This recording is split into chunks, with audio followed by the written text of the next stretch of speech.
Bismillahirrahmanirrahim. Assalamualaikum warahmatullahi wabarakatuh.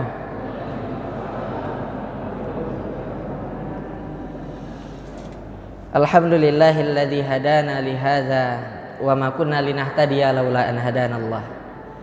Asyhadu an la ilaha illallah wahdahu la syarikalah wa asyhadu anna Muhammadan abduhu wa rasuluh alladzi la nabiyya wa la rasula ba'da. Qala Allah Ta'ala fil Qur'anil Karim, a'udzu billahi minasyaitonir rajim. Inna a'tainakal kautsar fashalli li rabbika wanhar inna syani'aka huwal abtar. Wa qala Rasulullah sallallahu alaihi wasallam, ahabbul a'mali ila Allah adwamuha wa in qalla. Bapak, Ibu, jamaah yang dirahmati oleh Allah Subhanahu wa taala. Alhamdulillah kita sudah melaksanakan salat maghrib berjamaah. Kita meminta dan berdoa kepada Allah semoga salat maghrib yang kita laksanakan diangkat dan diterima olehnya. Salat maghrib yang kita laksanakan menjadi sumber pahala, menjadi ladang kebaikan yang dengannya Allah akan izinkan kita semua berkumpul di dalam surganya nanti. Di antara kenikmatan yang begitu banyak yang Allah berikan kepada kita adalah kenikmatan masih bernafas sampai saat ini.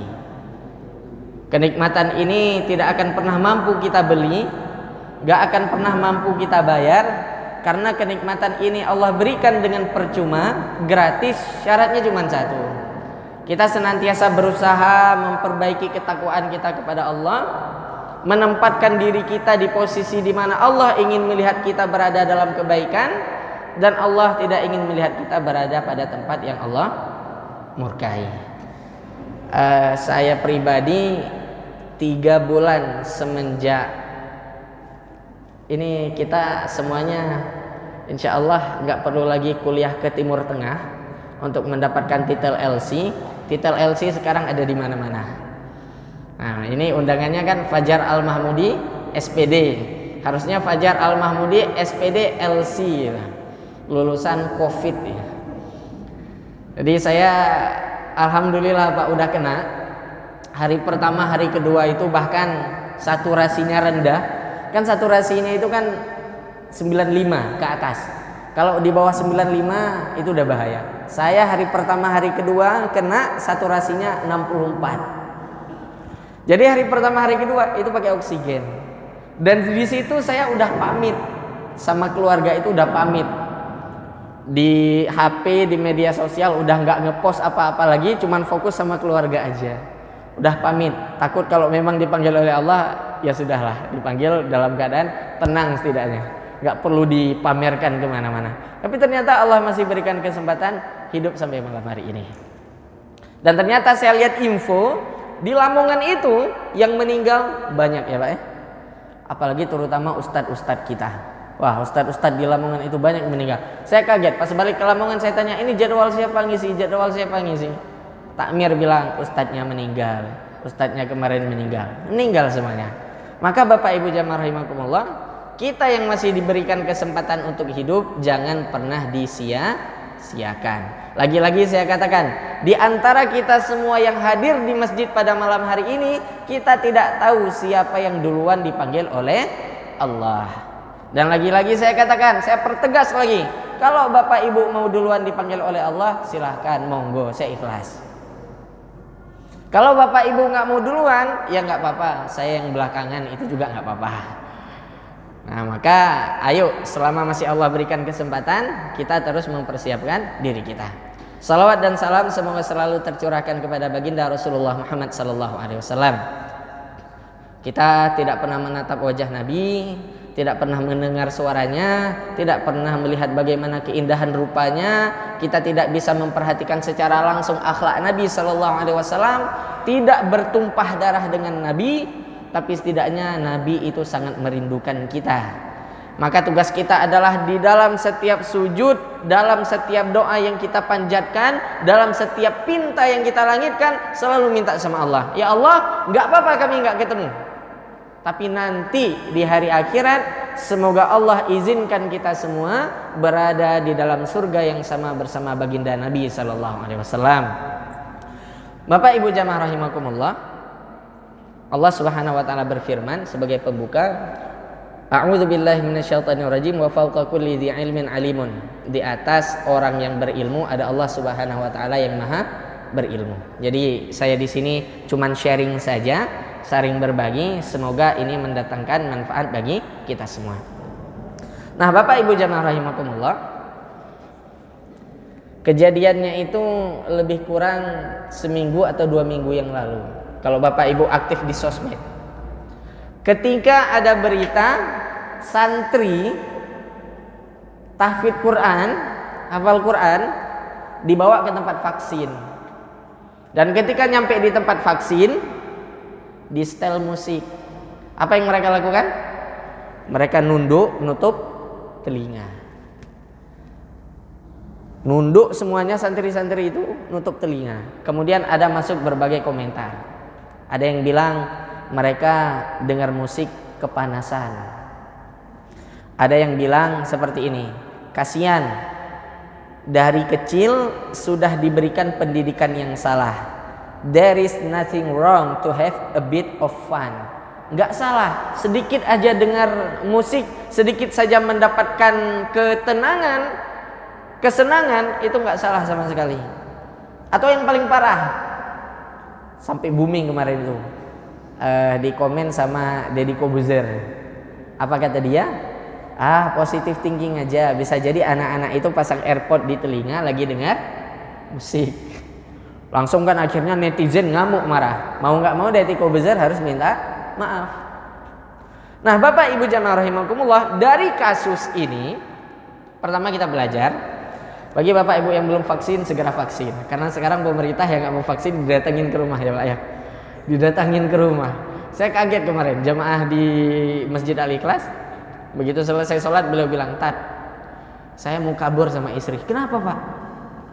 "Nanti didatangi petugas ke rumah mau disuntik," katanya. Mau divaksin. Karena saya sama istri nggak mau divaksin. Akhirnya didatangin ke rumah. Bapak Ibu ada yang sudah vaksin? Ada yang belum vaksin? Ada yang belum? Ada ya Pak ya? Belum divaksin itu belum atau memang nggak mau divaksin? Ya terserah. Entah mau divaksin atau nggak mau divaksin ya terserah. Saya no comment. Karena saya pribadi juga dulu nggak mau divaksin. Ternyata qadarullah kena. Setelah kena sekarang apakah mau divaksin atau enggak? Saya juga nggak tahu ini nanti mau divaksin atau enggak.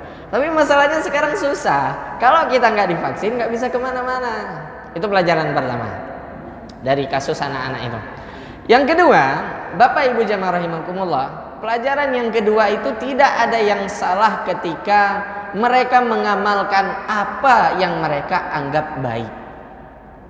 Dalam pandangan mereka, mungkin mereka akan mengatakan musik itu haram, nggak boleh didengar, hafalan bisa hilang. Nggak masalah dalam pandangan mereka. Sedangkan dalam pandangan kita nggak apa-apa lah, dengar sesekali. Apalagi kita di Jawa Timur ya Pak ya, di Lamongan khususnya. Yang namanya nikah nggak afdol kalau tidak ada yang namanya, nah itu dia. Nggak afdol kalau nggak masang panggung, itu nggak afdol. Udah saya cerita belum Pak? Ada satu jamaah Tambak Boyo, anaknya nikah di samping Universitas Muhammadiyah Lamongan. Ada gang masuk ke situ, anaknya nikah di situ. Nikah. Ketika anaknya nikah, itu beliau minta, "Ustadz, jenengan jadi perwakilan dari keluarga laki-laki untuk mengantarkan mempelai pria." Terus saya bilang, saya nggak paham adatnya, jadi saya nggak tahu caranya bagaimana. Akhirnya saya bilang, serahkan aja ke keluarga, nggak apa-apa. Serahkan ke keluarga.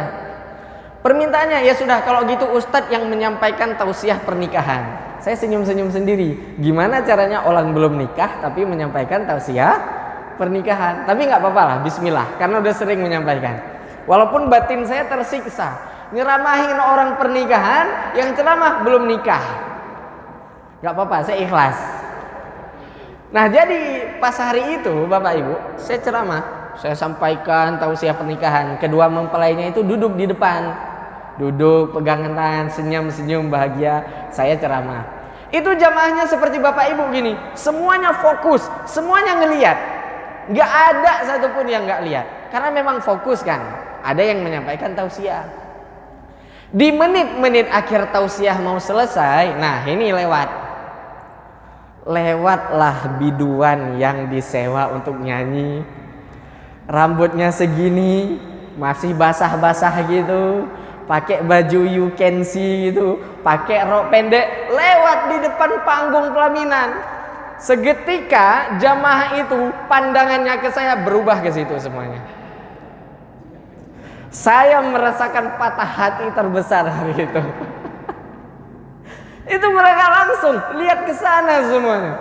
Karena jamaah itu udah mulai gak fokus, ya udah saya bilang, Bapak Ibu cukup sekian, assalamualaikum warahmatullahi wabarakatuh, turun saya. Selesai turun Pak, saya kira selesai. Sama MC-nya itu saya masih ingat benar. Karena ini pengalaman yang gak bisa saya lupakan. MC-nya bilang, Bapak Ibu acara sudah selesai, sekarang Ramatama silahkan menikmati hidangan yang sudah disiapkan oleh keluarga. Dan kepada mbak yang nyanyi dipersilahkan naik ke atas panggung. Mbaknya naik, nyanyi dia. Dan di sela-sela iringan musik, di pembukaan mukaddimah musiknya Bapak Ibu, apa kata mbaknya? Ayo Bapak Ibu monggo kalau ada yang mau nyanyi bareng saya. Kalau masih sampai di situ mending. Dia menambahkan kata-katanya dengan perkataan, mungkin ustadznya mau nyanyi juga. Itu ya Allah, parahnya kebangetan itu. Kalau saya pribadi, saya mengikuti fatwa, kita kan punya majelis tarjih di Muhammadiyah itu. Majelis tarjih menfatwakan musik itu hukumnya boleh-boleh saja dengan ketetapan liriknya itu tidak mengarahkan kepada syubhat, kepada sesuatu yang membangkitkan syahwat, kemudian liriknya mengarahkan kepada sesuatu yang dilarang oleh Allah, itu nggak boleh. Kedua, pengantar musiknya kalau terlalu berlebihan nggak boleh. Yang ketiga, dilihat yang nyanyi itu tampilannya gimana.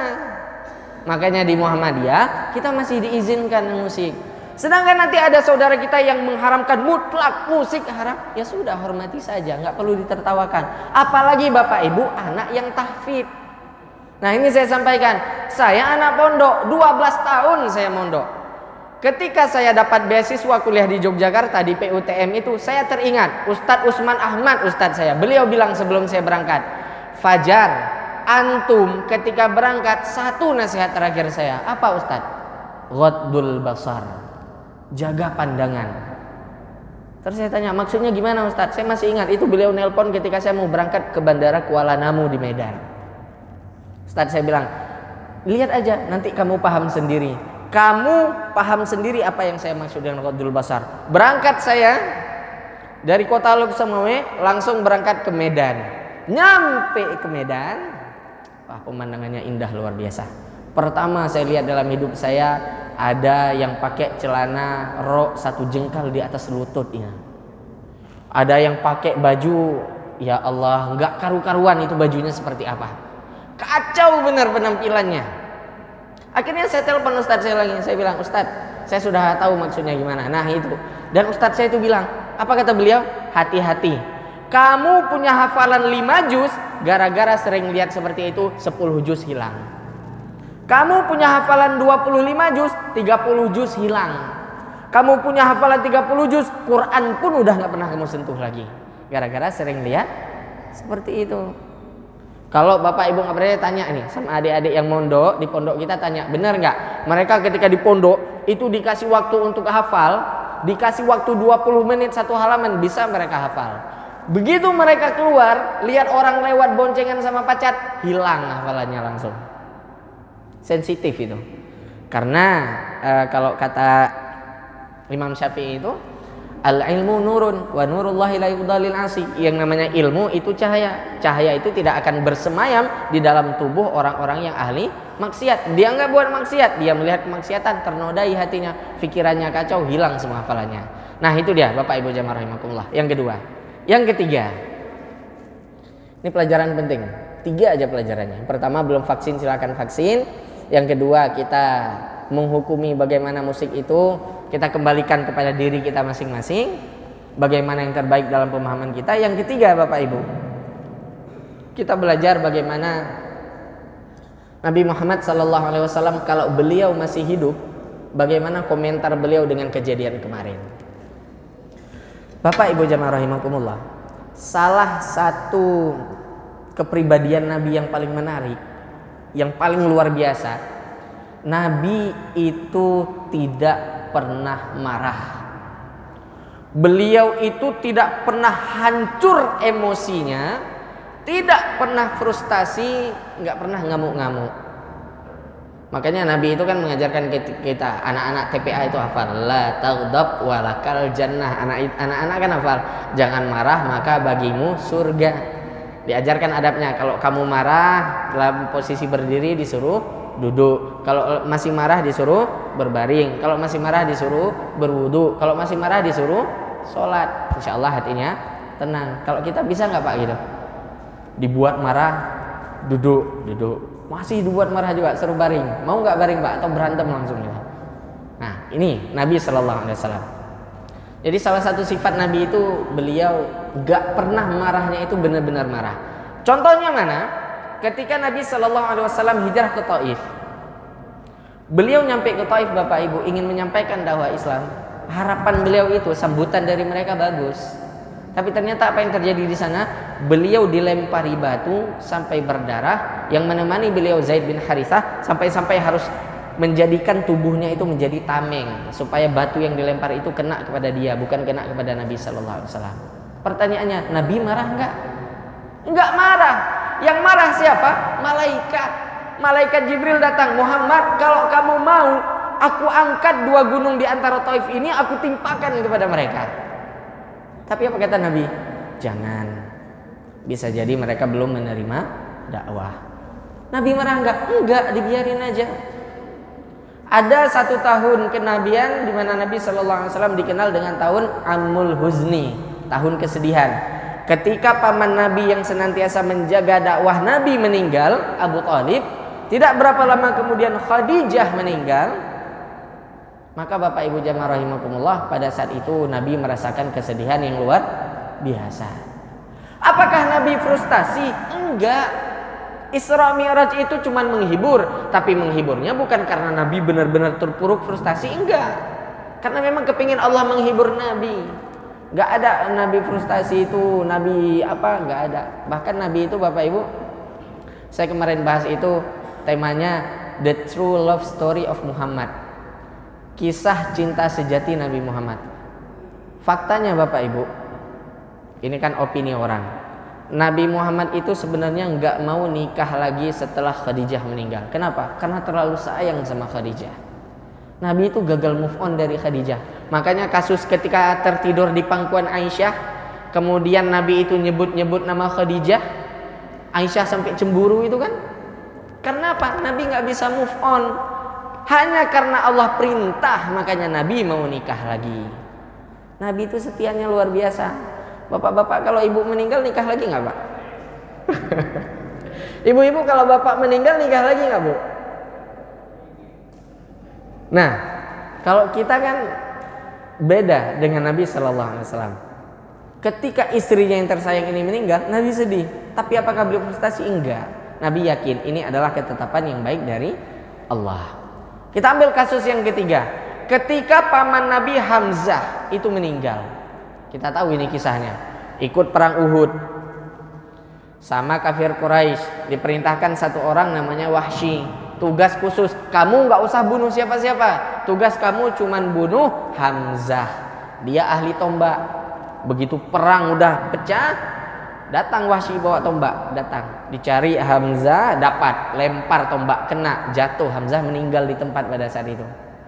Nggak sampai di situ. Kaum muslimin terpuruk. Karena saat itu kan kita tahulah kisahnya. Maka pada saat itu Hamzah jenazahnya dalam keadaan tidak ada yang jaga, datang Hindun. Datang Hindun, dirobeknya dada Hamzah. Bayangkan Bapak Ibu, tubuh jenazah yang sudah meninggal diperlakukan tidak layak, dirobek, diambil jantungnya. Setelah mereka pulang, Nabi lihat Hamzah nangis. Dan disitulah Nabi sholat jenazah bukan sekali, berulang kali. Untuk siapa? Untuk Hamzah. Ada sahabat yang mau sholatin Hamzah, Nabi ikut lagi. Ada yang mau sholatin Hamzah, Nabi ikut lagi. Berulang kali.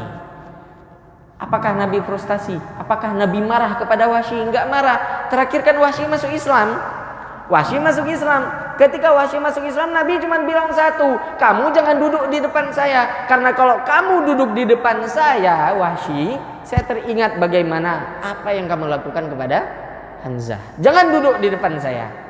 Saya nggak marah sama kamu, cuman yang namanya manusia itu pasti teringat dengan hal-hal yang menyakitkan. Apakah Nabi marah begitu Wahsy masuk Islam kamu juga harus saya bunuh karena sudah bunuh Hamzah? Enggak, dibiarin sama Nabi, udah biarin aja. Maka Bapak Ibu jamaah rahimakumullah, Imam At-Tantawi itu mengatakan, karena Rasulullah sallallahu alaihi wasallam la yaghdabu li nafsihi fa idzan tuhikat hurumatullahi lam yakum li ghadabihi syai'un. Nabi tidak marah kalau hal itu berkaitan dengan dirinya.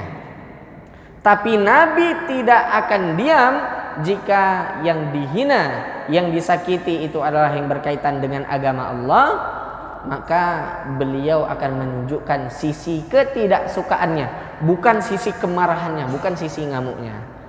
Maka Bapak Ibu jamaah rahimakumullah, dari kasus yang pertama tadi saya sampaikan, kita lihat Nabi nggak pernah marah, tapi ternyata ada satu momen di mana Nabi benar-benar berada di puncak emosinya. Tragedi ini dua berturut-turut terjadi di bulan Safar. Ini masih bulan Safar nggak ya? Masih Safar ya? Di bulan Safar di tahun keempat Nabi Hijrah, tahun keempat Hijriah. Itu terjadi dua tragedi ini.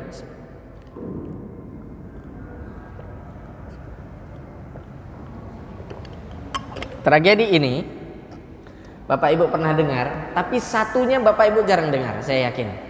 Tragedi ini namanya pertama tragedi Sariyatur Raja'. Yang kedua tragedi itu namanya tragedi Bi'r Ma'unah. Pernah dengar Pak? Ibu-ibu pernah dengar dua tragedi ini? Tragedi dibunuhnya sahabat Nabi yang ahli Quran.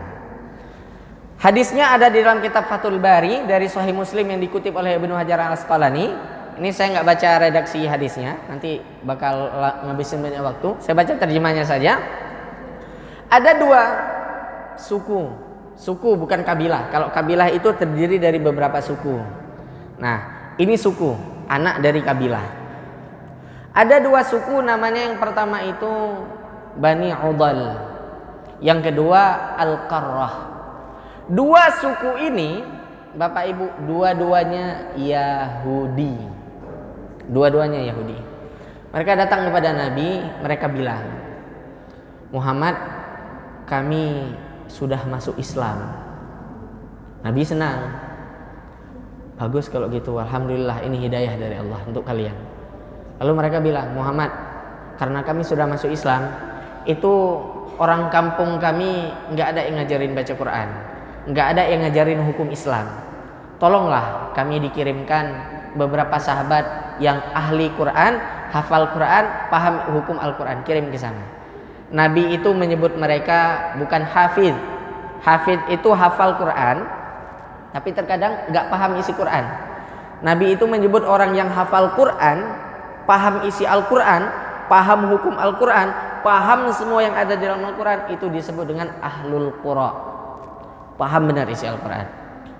Maka pada saat itu, karena Nabi aja nggak tahu, ternyata itu mereka bohong. Nabi nggak tahu. Makanya kalau kita sekarang ada seseorang yang ngaku tahu hal gaib, bohong kita itu. Nabi sendiri aja nggak tahu. Maka pada saat itu Nabi bilang, oke, nggak apa-apa, kita siapkan beberapa sahabat untuk berangkat ngajarin kalian Quran. Bapak Ibu jamaah rahimakumullah, maka Nabi SAW menyiapkan sebuah pasukan, sebuah tim. Kemudian tim tersebut dipimpin oleh sahabat Nabi namanya Asim bin Thabit. Namanya Asim bin Thabit. Fantalaqu hatta idza kana baina Usfana wa Makkah. Mereka berangkat 10 orang, pimpinannya itu namanya Asim bin Thabit. Berangkat 10 orang ini. Ketika mereka berangkat, Bapak Ibu, ternyata dua suku ini membocorkan keberadaan 10 sahabat Nabi yang ahlul qura ini kepada kabilah Huzail. Ini kabilah bukan suku. Kabilah Huzail yang mana mereka juga Yahudi. Di dalam kabilah Huzail ini ada satu suku yang paling barbar, yang paling jahat, itu namanya Banu Lihyan. Jadi berita ini dibocorkan kepada Banu Lihyan oleh dua suku tadi yang sebelumnya. Itu loh, ada 10 sahabatnya Muhammad. Nggak mau tuh ada kesempatan, kita bantai mereka semua. Maka ternyata berita itu disambut sama Banu Lihyan. Apa yang terjadi? Fatabi'uhum biqaribin min mi'atin ramin. Dikirimkan, karena tahu ada 10 sahabat Nabi, dikirimkan apa? 100 orang jagoan panah, 100 orang yang jago manah untuk mengepung sahabat Nabi. Bapak Ibu jamaah rahimakumullah, sahabat Nabi yang 10 orang itu tahu inilah pengkhianatan pertama yang dilakukan oleh orang Yahudi, sampai nanti puncaknya mereka diusir oleh Nabi dari Madinah. Mereka tahu, maka mereka lari. Ketika mereka lari, mereka sempat istirahat makan kurma. Ternyata sisa biji kurma itu menjadi jejak, masih bisa dikejar. Sampai orang-orang Yahudi itu menemukan jejak itu, lalu mereka berkata, hadza tamru Yatsriba, ini kurmanya Madinah, berarti mereka udah dekat. Kemudian Bapak Ibu jamaah rahimakumullah, ternyata benar. Mereka sudah dekat dan akhirnya ditemukan di satu daerah yang namanya Fatfat. Namanya Fatfat nama daerah itu. Ketika mereka sudah terkepung di sana, maka Bapak Ibu jamaah rahimakumullah, ditawarkan kepada mereka, lakumul ahda wal mitsaq. Kalian bisa buat kesepakatan atau perjanjian, maka enggak ada satupun yang akan kami bunuh. Kata orang Yahudi ini. Asim bin Thabit, ketua rombongan Nabi yang langsung diangkat oleh Nabi, dia berkata, amma ana fala anzilu fi zimmati kafir. Terserah sahabat saya yang lain, adapun saya pribadi, kata Asim bin Thabit, fala anzilu fi zimmati kafir, saya enggak butuh yang namanya perlindungan dari kalian orang kafir. Ternyata sahabat yang lain ikut dengan omongan ketua rombongannya, maka mereka pun dibunuh. Sisa cuman 3 orang. 3 orang itu bernama Khubaibun wa Zaidun wa rajulun akhar. Khubaib, Zaid, dan satu laki-laki lain yang gak ketahuan namanya siapa. Kemudian mereka diikat. Ketika diikat, 3-tiganya ditarik. Tapi ketika ditarik, rajulun akhar yang tidak diketahui namanya ini, dia nggak mau, berontak, dia nolak, saya nggak mau, jangan narik saya. Karena dia berontak, akhirnya faqataluh, dia pun dibunuh. Sisa 2, Khubaib dan Zaid. Bapak Ibu jamaah rahimakumullah, Khubaib dan Zaid selanjutnya dibawa ke Mekah. Bagaimana nasib mereka? Ba'uhuma bi Makkah fashtara Khubaiban Banul Harith bin Amir bin Naufal. Mereka dijual di Mekah, karena kan Nabi basisnya udah di Madinah, udah hijrah ya. Ketika ada berita Khubaib dan Zaid ditangkap jadi tawanan perang, maka ada satu suku di Mekah, suku Bani Harith, itu senang, langsung membeli Khubaib. Kenapa dibeli? Karena ketika terjadi perang Uhud, walaupun umat Islam kalah, Khubaib membunuh pasukan dari keluarga Bani Haris, itu banyak sekali dibunuh. Maka begitu Khubaib ketangkap, ini momen untuk balas dendam. Dibeli langsung. Setelah dibeli, dibawa pulang oleh Bani Haris, dijadikan tawanan, dijadikan budak. Dan dia tahu dia dibeli untuk dibunuh. Bapak Ibu jamaah rahimakumullah, singkat cerita, Haris bin Naufal itu punya anak perempuan. Anak perempuannya ini janda. Jandanya kenapa? Karena suaminya dibunuh oleh Khubaib ketika perang Uhud. Jadi Khubaib itu dijadikan istilahnya diikat di rumahnya anaknya Haris bin Naufal ini yang janda ini. Jadi karena tahu dia akan dibunuh, Khubaib itu bilang, kalau bahasa kita, Mbak, sebelum saya dibunuh tolonglah, saya dikasih pisau cukur, mau bersihin wajah. Dikasih sama anaknya Haris bin Naufal yang janda itu. Nih, ambil pisaunya. Di sini dikatakan anaknya Haris bin Naufal yang perempuan itu punya anak kecil, baru bisa jalan, istilahnya itu, baru bisa jalan. Ketika dia sedang sibuk, di sini dikatakan dia saat itu nggak sadar anaknya kemana. Ternyata anaknya yang kecil ini malah datang ke pangkuannya Khubaib, duduk main di sana. Padahal Khubaib adalah musuh.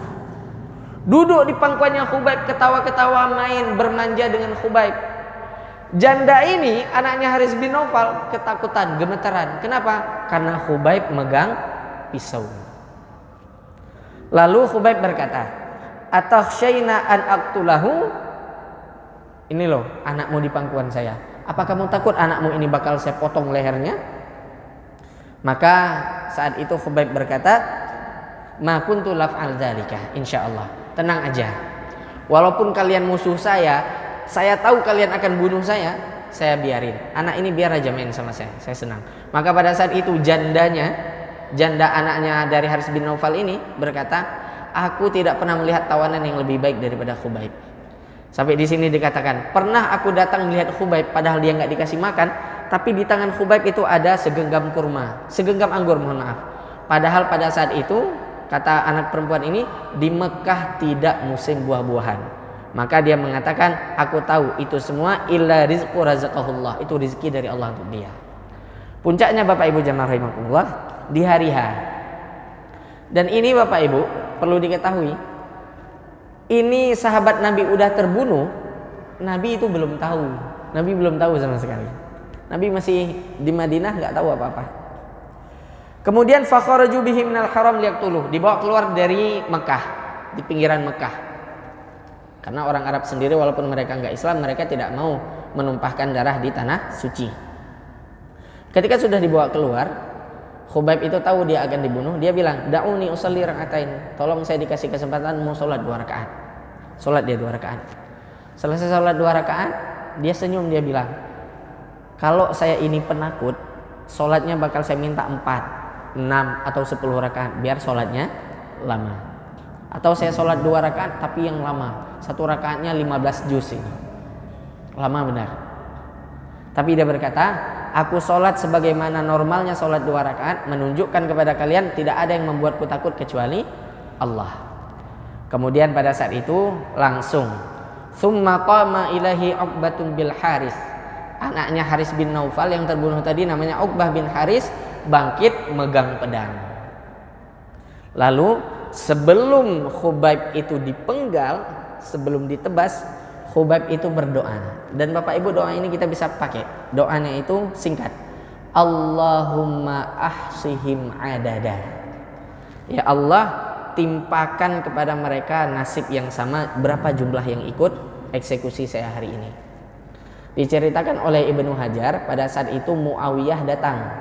Muawiyah datang, bapaknya datang. Bapaknya namanya Abu Sufyan, anaknya Muawiyah. Muawiyah datang, bapaknya datang. Ketika mendengar Khubaib doa Allahumma ahsihim adada, ayahnya Abu Sufyan itu langsung menggendong anaknya Muawiyah, itu langsung dilemparkan ke atas tanah. Anaknya kaget. "Kenapa Pak, kok saya dibanting?" Pada saat itu Abu Sufyan berkata, "Aku khawatir doa itu kena kamu juga. Kamu nanti bakal mati dalam keadaan hina, karena saya yakin doanya Khubaib pasti akan diijabah oleh Allah." Dan ternyata benar Bapak Ibu. Semua yang hadir ketika eksekusinya Khubaib itu mati dalam keadaan mengenaskan, diusir dari Madinah, dan mereka mati dalam keadaan sangat mengerikan. Efek doanya Khubaib. Ternyata Zaid, satu orang lagi, nasibnya pun sama. Dia pun dibeli dan akhirnya dibunuh. Setelah itu Bapak Ibu masih belum selesai. Keluarganya Haris bin Naufal minta beberapa pasukan cari sisa tubuh Asim bin Sabit, ketua rombongan. Untuk apa? Untuk souvenir, oleh-oleh. Sedangkan Asim bin Sabit, mohon maaf, dia meninggal dalam keadaan dimutilasi, dipotong-potong badannya. Maka pada saat itu Allah Subhanahu wa taala fa ba'atsallahu alaihi mithla dhullah. Allah kirimkan sejenis serangga, sejenis lalat, yang mana ketika orang-orang Yahudi itu mau cari sisa tubuh dari Asim bin Sabit, ketua rombongan, enggak dapat. Kenapa? Ditutup oleh serangga yang Allah kirimkan. Setelah itu Jibril menyampaikan berita itu kepada Nabi sallallahu alaihi wasallam, dan Nabi sangat-sangat terpukul. Kasus yang pertama. Kasus yang kedua, Bapak Ibu, versi singkatnya. Kasus kedua agak mirip. Tragedinya itu namanya Bi'r Ma'unah. Tragedi di sumur Ma'unah. Kalau di dalam Sahih Bukhari ceritanya itu Bani Sulaim datang minta dikirimkan Ahlul Qura. Kalau di dalam Sahih Muslim diceritakan datang Amir bin Malik. Amir Bara' bin Malik, ketua Bani Amir, minta dikirimkan ahli Quran. Nabi bilang, saya masih trauma, nggak mau ngasih. Tapi Amir bin Malik bilang, wahai Rasulullah, 70 sahabatmu di bawah jaminan saya keselamatannya. Jadi langsung dijamin oleh ketua.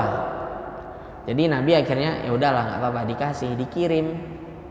Dan ketika sampai di Bi'r Ma'unah, salah satu dari 70 orang itu namanya Haram bin Milhan, diperintahkan untuk mengasih surat yang isinya jaminan bahwa mereka datang ke sana untuk mengajarkan Quran.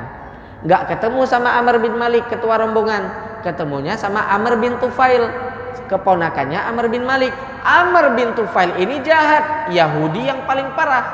Begitu Haram bin Milhan kasih surat, ditombak langsung dari belakang. Langsung dia mengasut Bani Amir untuk membunuh sisa sahabat Nabi. Bani Amir nolak. Kenapa? Karena mereka bilang, ketua kami menjamin keselamatan dari 70 sahabat Nabi. Karena nggak mau, maka keponakannya ini Amr bin Tufail minta pertolongan 3 suku, Usayyah, Ri'lin, Zakwan. Tiga-tiganya menyambut, dikepung 70 sahabat Nabi, sama nasibnya. 70 rata semuanya kecuali satu orang, namanya Ka'ab bin Zaid. Ka'ab bin Zaid ini pun dibiarkan Bapak Ibu, bukan dibiarin hidup, dibiarin mati, cuman dibunuhnya pelan-pelan. Gimana caranya? Tubuhnya disayat-sayat, dipotong-potong kecil-kecil supaya mengeluarkan darah dan dia mati kehabisan darah. Setelah tubuhnya itu diiris-iris, dipotong-potong, dibiarin. Dan ketika dibiarin dikirain mati, tapi ternyata Ka'ab bin Zaid dari Bi'r Ma'unah masih bisa balik sampai ke Madinah, ketemu Nabi SAW. Jalan dia pelan-pelan, masih hidup, sampai terakhir dia bisa menemani Nabi di perang Khandaq itu.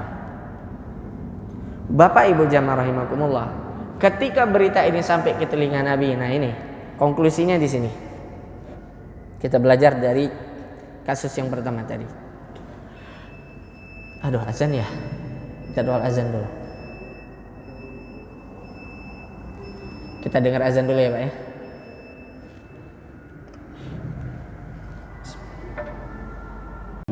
Udah selesai jadwalnya, penutup di Masjid Sugiyo.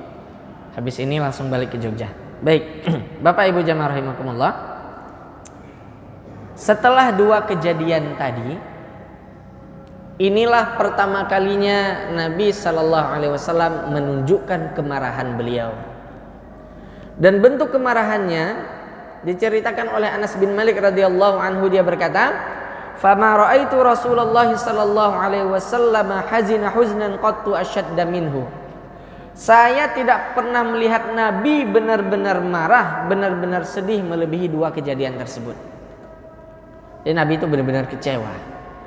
Dan dari 2 tragedi ini, Bapak Ibu, disitulah Nabi Sallallahu Alaihi Wasallam melaksanakan salah satu ibadah atau salah satu amalan, yaitu melaksanakan qunut nazilah. Di situ Nabi qunut. Makanya hadis dari Ibnu Umar itu, karena Rasulullah Sallallahu Alaihi Wasallam syahran, Nabi kunut 1 bulan penuh. Dan Bapak Ibu jamaah rahimakumullah, ini satu fakta yang menarik. Bacaan kunut Nabi itu tidak seperti kunut yang kita baca. Kunut yang kita baca seperti apa? Salah nanya saya, ini kan Masjid Muhammadiyah, nggak ada kunut ya Pak ya. Kunut itu saya hafal, soalnya saya mantan. Dulu saya MTS di Pondok NU ketika aliyahnya baru pindah ke Muhammadiyah. Makanya awal masuk ke Muhammadiyah itu heran saya sama amalan orang Muhammadiyah. Apa orang Muhammadiyah ini malas-malas bener, mau kunut aja nggak mau itu. Dulu pikiran saya gitu. Padahal dulu pas saya di Pondok NU itu Pak, saya masih ingat Syekh saya itu dari Timur Tengah, namanya Syekh Mansur Sayyid Muhammad Awadullah Al-Juhaini. Itu beliau kalau baca kunut itu 15 sampai 20 menit lamanya. Jadi baca kunut aja itu udah gemetaran kaki kita. Makanya dulu saya masih ingat ketika MTS, kebiasaan saya kalau sholat subuh saya datang ke masjid kalau kunutnya udah mau selesai. Karena nggak sanggup berdiri, lama bener imamnya itu, baca kunutnya itu lama bener syekhnya itu. Maka ada satu kisah unik, ini sedikit lompat. Dulu itu saking lamanya syekh ini baca kunut, pernah saya sholat di belakang. Saya nggak kenal yang di depan itu siapa, entah teman, entah adik kelas, entah kakak kelas, karena muridnya itu 3.500. Nggak tahu saya yang di depan itu siapa. Ketika baca kunut itu, mana Bapak Ibu, dia tuh ngangkat tangan, itu sambil gini-gini, goyang. Saya sholat pas di belakang, saya ngangkat tangan bukan sambil doa, sambil mikir dalam hati, jatuh, jatuh, jatuh. Dia tuh udah gini-gini, kunutnya tuh udah gini-gini, amin, amin, tapi nggak sadar. Saya yang di belakang, amin, jatuh, amin, jatuh.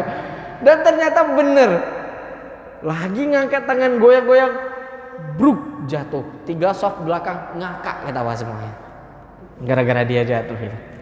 Selesai sholat, kami yang 3 soft ke belakang itu disuruh sholat ulang, kena hukuman itu. Saya ingat itu. Nah, Nabi SAW kunut menunjukkan kemarahannya di situ. Bacaan kunut kita indah, Allahumma hadina fiman hadait wa afina fiman afait wa tawallana fiman tawallit, sampai selesai. Sedangkan Nabi, Ibnu Umar meriwayatkan annahu sami'a Rasulullah sallallahu alaihi wasallam, Ibnu Umar mendengar Nabi ketika beliau mengangkat kepalanya dari ruku, kemudian beliau i'tidal di akhir sholatnya, maka di situ beliau membaca, perhatikan apa bacaan Nabi.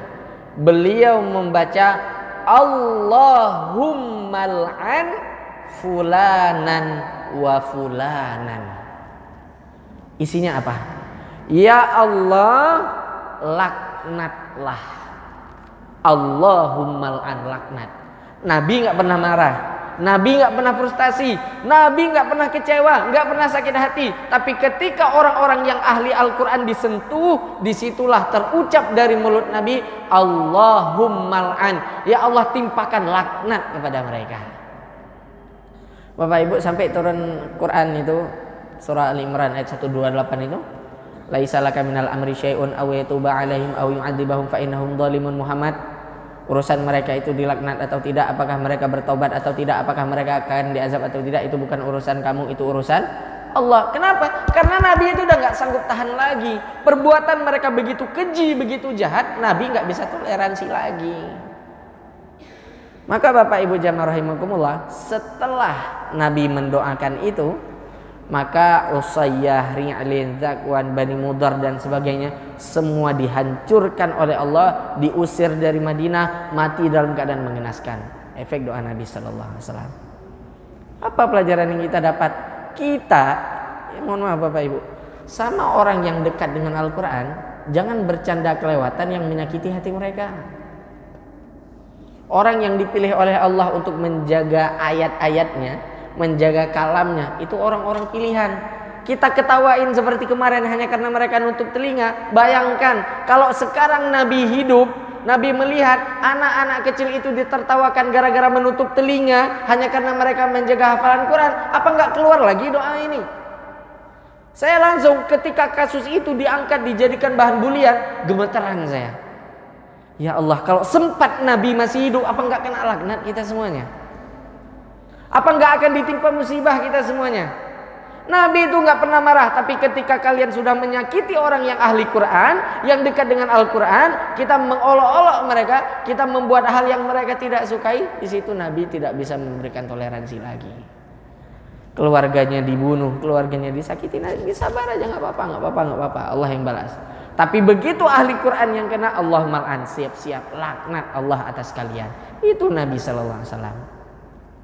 Maka Bapak Ibu jamaah rahimakumullah, orang yang dekat dengan Al-Quran siapa saja, nggak perlu kita bahas sebenarnya. Orang yang dekat dengan Al-Quran, orang yang baca, orang yang dengar. Sebenarnya kan Al-Quran itu belajarnya dimulai dari mana? Dengar dulu. Jangan sampai yakadul barqu yakhtafu absarahum. Jangan sampai seperti orang Bani Israel itu, yakadul barqu, mereka itu hampir disambar kilat. Kenapa? Pada ayat sebelumnya Allah menggambarkan mereka itu ketika dibacakan Alkitab, dibacakan Taurat, nutup telinga. Kita sekarang dibacakan Quran di masjid, dibacakan Quran dimanapun, diajak belajar Quran dan kita nggak mau, ya kadul barku, siap-siap disambar petir. Makanya orang yang dekat dengan Al-Quran minimal dia mulai dari nyimak aja dulu. Ustaz, saya nggak bisa ngaji, nggak apa-apa, dengar aja.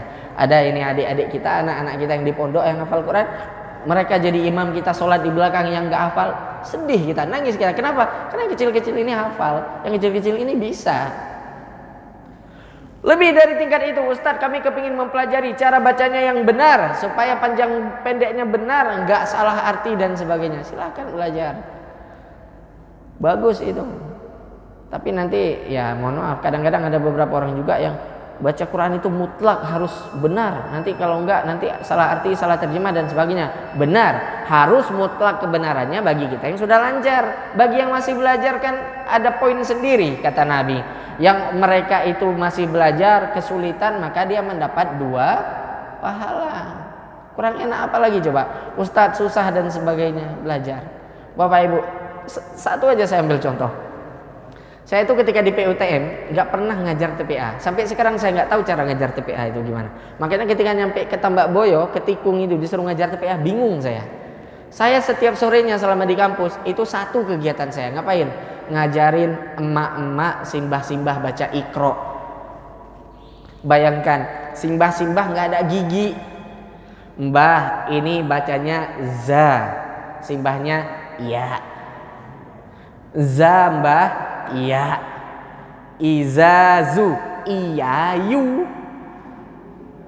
Ya Allah, segitunya. Tapi dia mendapat 2 pahala. Pahala karena dia sudah membaca salah satu dari huruf Al-Quran, yang satunya itu dinilai 10. Yang kedua, karena pahala dia berusaha belajar. Dan kita tertawakan, kita hina, kita anggap Allah ibu-ibu kok belajar Iqra, Allah ibu-ibu kok belajar Quran. Nabi nggak suka orang seperti itu. Kita yang mungkin punya niat, Ustadz saya dulu nggak pernah dekat Quran, sekarang saya mau belajar Quran, silahkan. Bapak Ibu, Abu Hanifah imam mazhab yang pertama itu belajar jadi ulama itu baru mulai usia berapa? 40 tahun. Sebelum 40 tahun ngapain? Seperti kita, orang biasa. Berubahnya Abu Hanifah itu ketika dia masuk ke dalam masjid, ada orang bilang, kalau bahasa kita, Pak mohon maaf cara sholat jenengan salah. Di situ kaget Abu Hanifah. Ketika dia kaget, disitulah dia berniat untuk belajar agama. Makanya nggak ada kata terlambat untuk kita sekarang. Usia 40, Ustaz, apa saya masih bisa hafal Quran? Bisa. Yang penting tadi ingat-ingat, ala ilmu nurun wa nurullahi la yudallil asi, jauhi maksiat. Dia pasti akan bisa. Itu yang kedua. Yang ketiga, Bapak Ibu jamaah rahimakumullah, orang yang dekat dengan Al-Quran itu bisa jadi mereka anak-anak kita ini. Mereka adalah yang hafal Quran, walaupun mereka tidak ahli Quran, setidaknya mereka sudah menjaga ayat-ayat Allah di dalam pikiran mereka. Makanya kenapa ada ayat inna nahnu nazzalna dzikra wa inna lahu lahafidun? Kita akan bertanya-tanya, gimana sih cara Allah menjaga kemurnian Al-Quran? Maka jawabannya, penjagaan Allah ada di kepala anak-anak kita yang hafid 30 juz. Mereka hafid, kita doakan mereka menjadi ahlul Qur'an. Mereka gak cuman hafal, tapi mereka juga paham isi Al-Quran. Tinggal duduk mereka di sini menyampaikan isi Al-Quran, kita simak semuanya, kita kerjakan bareng-bareng. Maka doa kunut Nabi Allahumma al'an tidak berlaku bagi jamaah Masjid Sabilillah Sugiyo ini. Sebaliknya, ada diunjang ngaji Quran, diajak simaan, diajak tahsin dan sebagainya, kita malas-malasan, maka ini sangat-sangat berbahaya. Bapak Ibu jamaah rahimakumullah, ini yang bisa saya sampaikan. Intinya itu benar-benar dekatkan diri kita dengan Al-Quran, hormati anak-anak kita, guru-guru kita, teman kita, ustadz kita yang mereka dekat dengan Al-Quran, karena mereka yang menjaga kalam Allah, mengajarkan kalam Allah. Jangan ditertawakan, jangan dihina, dan jangan disepelekan. Tadi kita sudah bahas, Nabi itu nggak pernah marah, benar-benar nggak pernah marah. Tapi ketika 80 sahabatnya yang ahli Quran itu disentuh, nyawanya dihilangkan, mereka disakiti, disitulah Nabi Sallallahu Alaihi Wasallam mengeluarkan kata doa yang tidak pantas seharusnya diucapkan oleh Nabi untuk umatnya. Tapi karena Nabi tahu ini bukan umatnya, orang-orang Yahudi nggak akan mau masuk Islam, walan tarda angkal yahudu walan nasara hatta tattabi'a millatahu, maka keluar itu dari mulut Nabi. Sebaliknya, kalau kita suka mengejek, mengolok-olok, memandang sebelah mata orang-orang yang dekat dengan Al-Quran, atau diri kita sendiri tidak tergerak dekat dengan Al-Quran, maka pada saat itu kita menjadi orang yang akan dimusuhi oleh Rasul sallallahu alaihi wasallam. Bapak Ibu jamaah rahimakumullah, semoga Al-Quran menjadi pegangan kita, Al-Quran memperkuat ukhuwah kita, Al-Quran menambah wawasan pengetahuan kita, menambah keimanan kita kepada Allah Subhanahu wa taala. Dengan Al-Quran kita hidup, dan juga dengan Al-Quran kita akan menghadap Allah Subhanahu wa taala. Lebih dan kurangnya saya mohon maaf, semoga bisa menjadi tambahan wawasan dan bahan renungan bagi kita semuanya. Billahi fisabilil haq fastabiqul khairat. Assalamualaikum warahmatullahi wabarakatuh.